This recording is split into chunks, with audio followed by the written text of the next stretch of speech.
नमस्ते दोस्तों, सभी को प्रणाम, आत्मवंदन।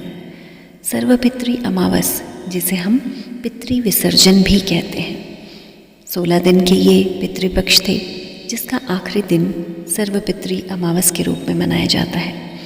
आप में से जो लोग भी किसी भी कारणवश अपने पितरों के निमित्त कोई भी तर्पण ना कर पाए, किसी तरह का कोई दान पुण्य नहीं कर पाए, तो ये एक आखिरी दिन होता है जब हम अपने पितरों के निमित्त पूरी श्रद्धा भाव से जो कुछ भी करना चाहते हैं, चाहे वो दान पुण्य हो, चाहे वो तर्पण हो, वो श्राद्ध का कोई भी रिचुअल हो, या फिर उनके निमित्त कोई गायत्री पाठ कर रहे हैं, पितृ गायत्री कर रहे हैं, चाहे खुद से कर रहे हैं, चाहे ब्राह्मण से करवा रहे हैं, आप भागवत गीता का कोई पाठ अपने पितरों के निमित्त कर रहे हैं, तो ये सारी चीज़ें सर्वपितृ अमावस को तो ज़रूर ही करेंगे। और जो लोग पहले नहीं कर पाए वो उस दिन करेंगे। ये दिन इतने इम्पोर्टेंट इसलिए भी होते हैं क्योंकि इसमें ना सिर्फ आप अपने पिछली 3 पीढ़ियों के लिए ये पिंडदान कर सकते हैं, तर्पण श्राद्ध कर सकते हैं, बल्कि आप सभी पितरों के निमित्त, जैसे हो सकता है जिनके बारे में हमें पता भी नहीं है, कुछ ऐसे पितर भी हो सकते हैं जिनके बारे में हमने सुना भी नहीं है, वो आपके परिवार के भी हो सकते हैं, आपके रिश्तेदार भी हो सकते हैं, और आपके हो सकता है कोई भी ऐसे कोई पितर जो चाहे वो हमारी फैमिली के नहीं है, लेकिन अगर आप उन्हें जानते हैं और आपको पता है कि उनके लिए कहीं कुछ किया नहीं गया है, तो आप उनका नाम लेकर भी ये सब कर सकते हैं। अब बहुत से लोगों ने सवाल किया था कि मैम हमने आज से पहले ये सब कुछ नहीं किया है, तो नए सिरे से शुरू करना चाहते हैं तो क्या तरीका है। अगर आप नए सिरे से ये शुरू कर रहे हैं, अगर आसपास में कोई ब्राह्मण है तो आप उनसे ये पिंडदान करवा सकते हैं, तर्पण करवा सकते हैं, क्योंकि ये जो लास्ट डे होता है इसमें 16 अलग अलग पिंड रखवाए जाते हैं। वो आपको ब्राह्मण द्वारा ये सब सारा प्रोसेस करवाया जाएगा। अगर ऐसी प्रोविज़न नहीं है, आप ऐसा नहीं कर पाते हैं, तो बहुत आसान दूसरा तरीका है कि आप किसी भी जानवर को, स्पेशली इसमें माना जाता है गाय, कुत्ता, कौवा, इन्हें भोजन खिलाएं। आसपास में अगर चींटियाँ हैं, मछलियाँ हैं, तो उन्हें कुछ खिला सकते हैं। ना सिर्फ खिलाना, बल्कि जानवरों की हो सके तो कुछ ना कुछ सेवा ज़रूर करें। सिर्फ 16 दिनों में नहीं, आसपास में जब कभी भी किसी भी जानवर को देखें, जो भी संभव आप कर सकते हैं, खाना खिला सकते हैं तो खाना खिलाएं। कभी कभी किसी जानवर को ज़रूरत होती है दवा की, अगर आप ले जा सकते हैं, आपके लिए पॉसिबल है, तो किसी वेटनरी हॉस्पिटल में ले जा सकते हैं। आपको ये जानकर शायद हैरानी होगी कि हमारा 1 महीना पितृलोक के 1 दिन के बराबर होता है।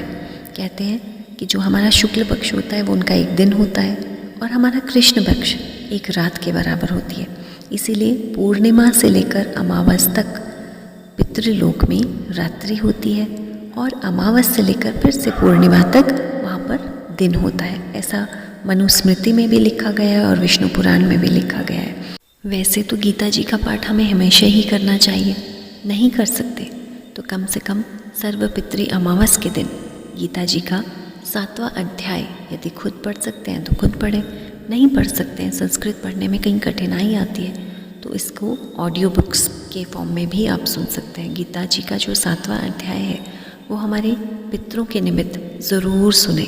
उसका ना सिर्फ हमारे पितरों को फ़ायदा मिलता है, बल्कि आपके जीवन में एक बहुत पॉजिटिव चेंज आप खुद में फील करेंगे। वैसे तो ये पितृपक्ष जो होते हैं हमारे पितरों के निमित्त होते हैं, इनके लिए जो कुछ भी हम कर सकते हैं, चाहे दान पुण्य, तर्पण, पिंडदान, श्राद्ध के अन्य रिचुअल्स। उसके अलावा जब कभी भी अमावस का दिन होता है, जब हर महीने अमावस आती है, तो अमावस का दिन खास तौर पर पितरों के लिए उस दिन चाहे तो पितृ गायत्री मंत्र करें, एक माला का जाप कर सकते हैं। इसी वीडियो के नीचे आपको डिस्क्रिप्शन बॉक्स में पितृ गायत्री मंत्र का वीडियो मिलेगा, आप चाहें तो उसके साथ भी कर सकते हैं। उसके अलावा आप कार्मिक healing, ancestral healing, blood line healing, ये तीनों चीज़ें कर सकते हैं, क्योंकि हर अमावस के दिन ये एनर्जीज़ जो होती हैं, पितृदोष से जुड़ी हुई किसी तरह की समस्याएं होती हैं, या फिर आपके परिवार में किसी तरह की कोई प्रॉब्लम फेस कर रहे हैं, चाहे वो आर्थिक समस्याएं हों, चाहे वो शारीरिक कष्ट हो, आपसी झगड़े हों, किसी भी तरह की कोई प्रॉब्लम आप अपने जीवन में फेस कर रहे हैं, तो आप अपने पितरों के निमित्त दान पुण्य तो कर ही सकते हैं। उसके अलावा ध्यान ज़रूर करें। पितरों के साथ जितना जुड़ेंगे, जितना कनेक्ट होने की कोशिश करेंगे, आप अपने फैमिली लाइफ में, अपने प्रोफेशनल लाइफ में, अपने आर्थिक लाइफ में, फाइनेंशियल लाइफ में बहुत ज़्यादा तरक्की पाएंगे। क्योंकि आज हम जो कुछ भी हैं अपने पितरों के आशीर्वाद के बिना कुछ भी नहीं है। इसलिए जीवन के हर सांस, हर कदम में अपने पितरों को बात बात पर धन्यवाद दें, उनका ग्रैटिट्यूड दें, क्योंकि आज उन्हीं के आशीर्वादों से हम सब कुछ कर पा रहे हैं। और अगर जीवन में कहीं प्रॉब्लम है भी तो भी उनसे ही आशीर्वाद मांगें, उनसे ही प्रार्थना करें कि आज जीवन में जहाँ कहीं भी, जिस भी फेज़ में, जिस भी लाइफ में हम कहीं खुद को कहीं बंधन में महसूस कर रहे हैं, कहीं अटका हुआ महसूस कर रहे हैं, कहीं किसी तरह की समस्याएं महसूस कर रहे हैं, फैमिली से रिलेटेड, जॉब से रिलेटेड या जीवन के किसी भी एस्पेक्ट से रिलेटेड, हर अमावस को अपने पितरों के साथ ज़रूर जुड़ें। इसके अलावा सर्वपितृ अमावस के दिन एक बहुत अचूक उपाय जिसका रिज़ल्ट आप बहुत जल्द देखेंगे अपनी लाइफ में। आपके घर के बाहर जो भी जगह है, चाहे वो गैलरी है, ओपन स्पेस, आंगन है, टेरेस है, जो भी है, वहाँ पर जाएंगे, साउथ की साइड अपना मुख करेंगे और साउथ की साइड पर एक दीपक जलाएंगे। ये दीपक अपने पितरों के निमित्त उनका नाम लेकर जलाएंगे और दोनों हाथों को जोड़ते हुए पितृ देवता से प्रार्थना करेंगे कि इस तरह आज ये सर्वपितृ अमावस के दिन पितृपक्ष पूरे होने पर मैं अपने पितरों को बहुत श्रद्धापूर्वक, बहुत प्रेम पूर्वक विदा करती हूँ और आपसे प्रार्थना भी करती हूँ कि आज जैसे मैं अपने पितरों को बहुत प्रेम और आदर पूर्वक विदा कर रही हूँ, उन्हें उनके रास्ते में ये दीपक पूरी रोशनी दे। वे जहाँ कहीं भी हैं उन्हें उनके जीवन में हमेशा प्रकाश दिखे, अंधकार से वो हमेशा के लिए दूर हों। और भगवान विष्णु से प्रार्थना करेंगे कि मेरे जितने भी पूर्वज हैं, जितने भी मेरे पितृ हैं, उन्हें अपने श्री चरणों में जगह दें। तो इस तरह से आप ऐसी इंटेंशन करेंगे कि जो आपने दीपक जलाया है वो दीपक हमारे पितरों को उनके अगले सफ़र में बहुत प्रकाशवान बनाएगा। ये प्रकाशवान का मतलब सिर्फ रोशनी से नहीं है, प्रकाशवान मतलब उनके जीवन में हर तरह का प्रकाश दे, हर तरह की उन्नति दे, हर तरह की खुशियाँ दे। प्रकाश का मतलब ही है पॉजिटिविटी। तो वे जहाँ कहीं भी हैं अपने अगले सफ़र पर, अपने अगले जीवन में उन्हें बहुत बहुत पॉजिटिव लाइफ मिले, मोक्ष प्राप्त हो, इस तरह की कामना के साथ ये दीपक जलाएंगे और प्रार्थना करेंगे और इस तरह बहुत प्यार से अपने सभी पूर्वजों को विदा करेंगे और उनसे दिव्य आशीर्वाद लेंगे। उनसे प्रार्थना करेंगे कि जिस तरह आज बहुत प्यार से आप उन्हें विदा कर रहे हैं, उनका आशीर्वाद हमेशा आपके साथ बना रहे, ऐसी उनसे कामना करेंगे।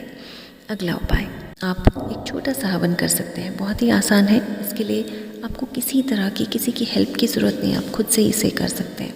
और बहुत छोटी छोटी सामग्री है, छोटी छोटी चीज़ें हैं जो आपको आसपास में ही अवेलेबल हो जाएंगी। जैसे कि आप चाहें तो एक लिस्ट बना सकते हैं। सबसे पहले काला तिल, उसके बाद चंदन थोड़ा सा, थोड़े से जौ, गुड़, चावल, गूगल बहुत आसानी से मिल जाता है, कपूर और सूखा हुआ गोबर, जिसे हम गोबर के उपले भी कहते हैं। इन सभी चीज़ों को आपस में मिक्स करेंगे और साथ में थोड़ा सा घी डालेंगे। उसके बाद अगर आपके पास छोटा सा हवन कुंड है तो आप उसमें 11 आहुतियाँ डाल सकते हैं, 21 आहुतियाँ डाल सकते हैं या फिर 101 आहुतियाँ डाल सकते हैं, या फिर एक माला का जाप कर सकते हैं। माला जाप के शुरुआत में आप कुछ देवी देवताओं का नाम लेंगे और उसके बाद अपने पितरों को ये सब समर्पित कर देंगे। सबसे पहले अपने गणेश भगवान जी, ओम विघ्न विनायकाय नमः, ओम कुल देवताभ्यो नमः, ओम ग्राम देवताभ्यो नमः, ओम सर्व ग्रह देवताभ्यो नमः, ओम लक्ष्मीपति देवताभ्यो नमः। इस तरह से सभी देवी देवताओं का नाम लेते हुए और फिर आप जो अगली आहुतियाँ डालेंगे वो आप कैसे डालेंगे, एक एक आहुति डालते जाएंगे। ओम पितृ देवताभ्यो नमः, ओम पितृ देवताभ्यो नमः, और हर मंत्र के साथ एक एक आहुतियाँ डालते जाएंगे और अंत में प्रार्थना करेंगे कि आज मैंने जो कुछ भी मेरे माध्यम से हुआ है उसके लिए सबसे पहले तो मैं धन्यवाद करती हूँ अपने पितरों का, जिन्होंने मुझे ये अवसर दिया है कि आज मैं ये सब कुछ कर पा रहा हूँ या कर पा रही हूँ। उसके लिए अपने सभी पितरों को धन्यवाद देंगे कि उन्होंने हमें चुना। फिर धन्यवाद करेंगे अपने सभी देवी देवताओं का, अपने सभी पूर्वजों का धन्यवाद करेंगे। और इस तरह से आप सर्वपितृ अमावस पर ये छोटे छोटे रिचुअल्स कर सकते हैं। और उसके अलावा ध्यान तो हम करेंगे ही, क्योंकि उस दिन बहुत सारे खास योग बन रहे हैं। सर्वपितृ अमावस भी है, साथ ही सूर्य ग्रहण भी है। सूर्य ग्रहण पर हमें क्या करना है, उसकी क्या डिटेल्स हैं, वो सब आपको वीडियो बहुत जल्द अवेलेबल होगी, देखना बिल्कुल ना भूलिएगा। साथ ही पितृपक्ष समाप्त हो रहे हैं, ग्रहण भी लगभग समाप्त हो जाएगा अगले दिन, और अगले ही सुबह हम माता रानी का स्वागत करेंगे। तो इस दिन यानी 2 अक्टूबर को ध्यान करना बिल्कुल नहीं भूलेंगे। 2 अक्टूबर को जो विशेष रूप से ध्यान आपके साथ शेयर किया जाएगा, चाहे रिकॉर्डिंग या फिर लाइव सेशन जैसे भी पॉसिबल होगा, उसे करना बिल्कुल नहीं भूलेंगे, क्योंकि उस ध्यान में हम बहुत बहुत बहुत सारी चीज़ों को एक साथ कवर करेंगे। तो इसलिए आप में से जिन भी लोगों के लिए पॉसिबल हो, उस दिन ज़रूर उन रिकॉर्डिंग्स को या फिर लाइव सेशन जैसा भी होगा उसे ज़रूर ज्वाइन कीजिए। आपका प्यार, आपका प्रोत्साहन देने के लिए आपका बहुत बहुत तहे दिल से शुक्रिया।